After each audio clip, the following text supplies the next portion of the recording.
Hello बच्चों। तो next topic है हमारा आयनाइजेशन इंथैल्पी, जिसको हम आयनाइजेशन पोटेंशियल भी बोलते हैं।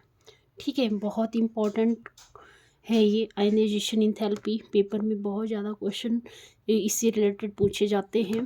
तो सबसे पहले तो आयनाइजेशन इंथैल्पी होता क्या है, तो हमें पता है। जैसे हम सोडियम का एग्जांपल लेते हैं, ये क्या है, पॉजिटिव चार्ज है, मतलब न्यूक्लियस है, और फर्स्ट शेल में 2 इलेक्ट्रॉन होते हैं, और सोडियम का एटॉमिक नंबर 11 होता है। इलेक्ट्रॉनिक कॉन्फिग फर्स्ट शेल में 2 इलेक्ट्रॉन जाते हैं, सेकंड शेल में 8 इलेक्ट्रॉन जाते हैं, और थर्ड शेल में 1 इलेक्ट्रॉन रहता है। अब ये जो इलेक्ट्रॉन है, जो आउटर मोस्ट शेल में इलेक्ट्रॉन प्रेजेंट है, अब इस इलेक्ट्रॉन को इस वाले जो ये एटम है, सोडियम एटम मान लो, इस एटम से क्या करना है, इलेक्ट्रॉन को रिमूव करना है। ठीक है, तो इस इलेक्ट्रॉन को रिमूव करने के लिए कुछ ना कुछ एनर्जी चाहिए हमें। ठीक है, अगर एनर्जी देंगे तभी ये इलेक्ट्रॉन क्या जा सकता है, रिमूव हो सकता है इस वाले एटम से। ठीक है, तो लगा पता क्या होता है आयनाइजेशन एनर्जी। आयनाइजेशन एनर्जी की डेफिनेशन बता देती हूँ मैं। Amount of energy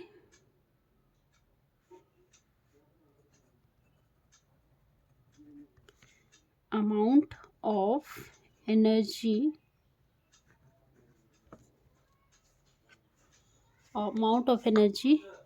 required to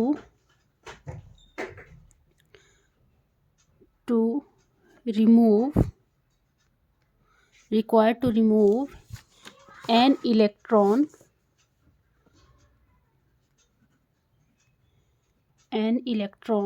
from an isolated gaseous atom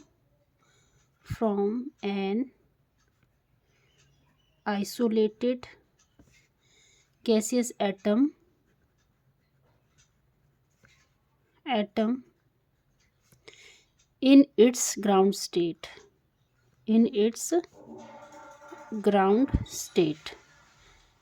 ठीक है, तो आयनाइजेशन एनर्जी क्या होती है, वो एनर्जी होती है जिसकी हेल्प से आइसोलेटेड गैसेस एटम में जो इलेक्ट्रॉन है उसको रिमूव किया जाता है। ठीक है, उसको ही क्या बोलते हैं, आयनाइजेशन इंथैल्पी बोलते हैं। फॉर एग्जांपल, जैसे सोडियम है।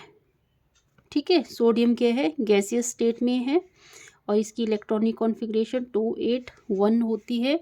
अब यहाँ पे कुछ ना कुछ एनर्जी प्रोवाइड करनी पड़ेगी इस वाले इलेक्ट्रॉन को रिमूव करने के लिए। ठीक है, तो ये क्या बन जाएगा, Na पॉजिटिव, मतलब केटाइन बन जाएगा, और यहाँ पे 1 इलेक्ट्रॉन लूज हो जाएगा।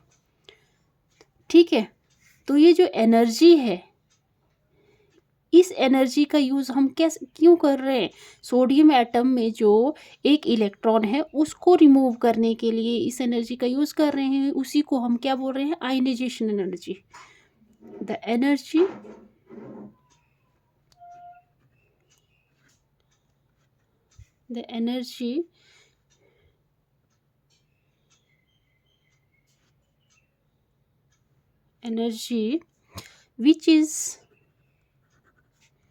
which is required to remove an electron from sodium atom is called ionization energy। ठीक है, is called ionization energy। Okay, लग गया पता। फिर है इसका यूनिट क्या होता है, यूनिट ऑफ, हाँ ये क्वेश्चन ये भी है, जो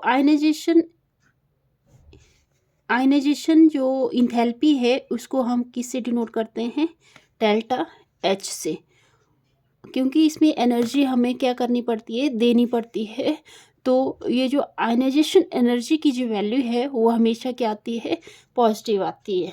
ठीक है, फिर है unit of ionization energy. Unit of ionization energy या आयनाइजेशन एंथैल्पी और पोटेंशियल एनर्जी। तो क्या यूनिट होता है इसका? The unit of ionization energy का यूनिट होता है electron volt, electron volts per atom, per atom. ठीक है, इलेक्ट्रॉन वोल्ट्स पर एटम, या फिर इसको हम क्या बोल सकते हैं, किलो कैलोरी पर मोल, या फिर हम इसको और क्या बोल सकते हैं, किलो जूल पर मोल।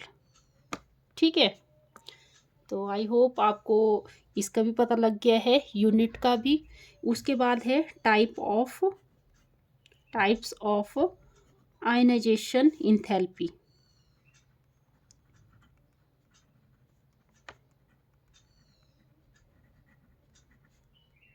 कितने टाइप हैं आयनाइजेशन एंथैल्पी के? थ्री टाइप्स हैं। फर्स्ट आयनाइजेशन मेनली जो हम पढ़ेंगे वो 3 ही पढ़ेंगे। First ionization energy, second ionization energy,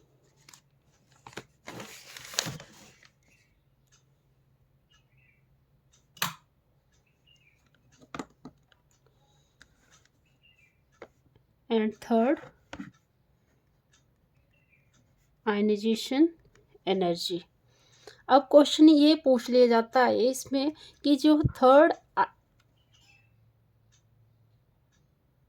ionization जो एनर्जी है वो ज़्यादा है कि ये ज़्यादा है कि ये ज़्यादा है। ठीक है, क्वेश्चन पुट कर लिया जाता है इसमें। तो जैसे मैं आपको एग्जांपल दे देती हूँ आयनाइजेशन का। जैसे मैं ये एग्जांपल देती हूँ आपको, लिथियम के केस का एग्जांपल एल्यूमिनियम का एग्जांपल दे देती हूँ। ठीक है, एल्यूमिनियम एटॉमिक नंबर होता है 13, तो 283। ठीक है, तो एल्यूमिनियम गैसियस स्टेट में है। ठीक है, जब इसमें से एक इलेक्ट्रॉन लूज होता है, एक इलेक्ट्रॉन को लूज करने के लिए जो एनर्जी यूज़ की जाती है उसे क्या बोलते हैं, फर्स्ट आयनाइजेशन एनर्जी। ठीक है, तो ये क्या बन जाएगा, Al पॉजिटिव गैस। और यहाँ पे जो डेल्टा H है, डेल्टा H मतलब आयनाइजेशन एनर्जी जो यूज़ की इस इलेक्ट्रॉन को एल्यूमिनियम से निकालने के लिए। ठीक है, एल्यूमिनियम से निकालने के लिए क्या किया गया, जो एनर्जी यूज़ की गई वो कितनी आएगी, 577 किलो जूल पर मोल।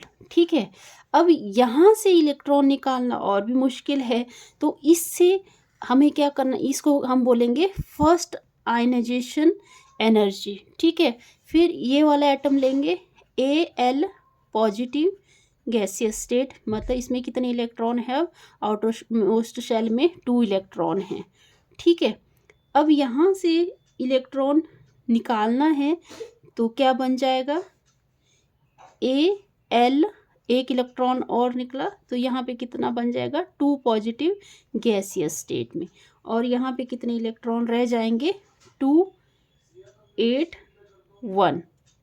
ठीक है, और आयनाइजेशन एनर्जी इसकी क्या होगी, मतलब इस वाले एटम से इलेक्ट्रॉन निकालना और मुश्किल हो जाता है, तो इसको बोलेंगे सेकंड आयनाइजेशन एनर्जी, और इसको बोलेंगे सेकंड आयनाइजेशन एनर्जी, जिसकी जो वैल्यू है वो क्या आएगी, 1795 किलो जूल पर मोल।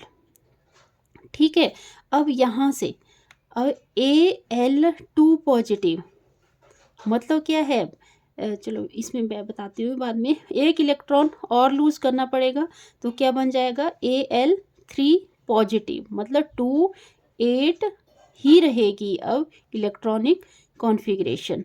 और अब क्या है, इसमें से इलेक्ट्रॉन निकालना और मुश्किल हो जाएगा। तो यहाँ पे आयनाइजेशन एनर्जी की वैल्यू हमें मतलब बहुत ज़्यादा एनर्जी यूज़ करनी पड़ेगी। आयनाइजेशन 2758 किलो जूल पर मोल। ठीक है, मैं बताती हूँ आपको कैसे करना है। जैसे एल्यूमिनियम का केस लिया हमने, तो यहाँ बता देती हूँ मैं।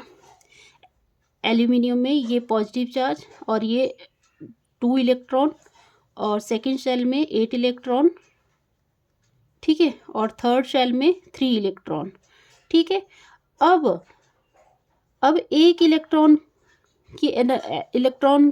को अगर निकालना है तो थोड़ी सी एनर्जी देंगे, एक इलेक्ट्रॉन निकल जाएगा। बट जैसे एक इलेक्ट्रॉन निकलेगा तो ये जो पॉजिटिव चार्ज है इसमें, और जो आउटर मोस्ट शेल में इलेक्ट्रॉन है उसमें अट्रैक्शन ज़्यादा होगी, क्योंकि एक इलेक्ट्रॉन निकल गया। अब एक इलेक्ट्रॉन निकलने के बाद तो ये बोलेगा कि पॉजिटिव चार्ज की क्यों, मैं इलेक्ट्रॉन के साथ इसकी और ज़्यादा अटैचमेंट हो जाएगी, क्योंकि जो न्यूक्लियर चार्ज है, न्यूक्लियर चार्ज तो मतलब 13 ही है, इलेक्ट्रॉन बच रहे हैं 12। तो ये जो प्रोटॉन है, प्रोटॉन की अमाउंट ज़्यादा है और जो इलेक्ट्रॉन है उसकी अमाउंट कम है, तो उसकी वजह से क्या है, अट्रैक्शन ज़्यादा होगी। उसकी वजह से क्या होगा, ज़्यादा होगी। तो यहाँ से जो हम सेकेंड इलेक्ट्रॉन निकालने लगेंगे तो इसमें बहुत ज़्यादा एनर्जी देनी पड़ेगी।